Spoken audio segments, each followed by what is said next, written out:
A 14-year-old boy has been sentenced to life with a minimum term of 16 years for shooting 15-year-old schoolboy Keon Lincoln in an attack in Birmingham earlier this year. Riding in a stolen car, Yusuf Mustafa pulled up to the home of the victim, masked and armed with a revolver and hunting knives, stood over the victim and shot him point blank in the stomach.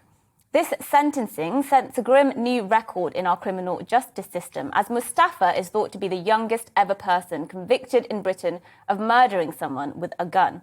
There's so much wrong with this that it's hard to know where to begin. The 14-year-old, according to material presented to the court, appeared to have had, quote, a decent life with his family and had no previous conviction. He had also apparently been doing well at school, academically and in sport. To me, this is almost worse than if Mustafa had been a known gang member who lived a life of chaos, who was neglected by his family and absent from school. It just goes to show the utterly irresistible allure of gang culture in Britain for young men. It shows how worryingly attractive violence can be for young people who actually show some promise in life.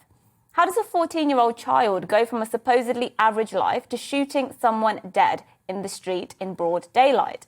When I was 14, boys would sort out their problems by having a scrap in the playground, escaping maybe with a few scratches, few scrapes and bruises.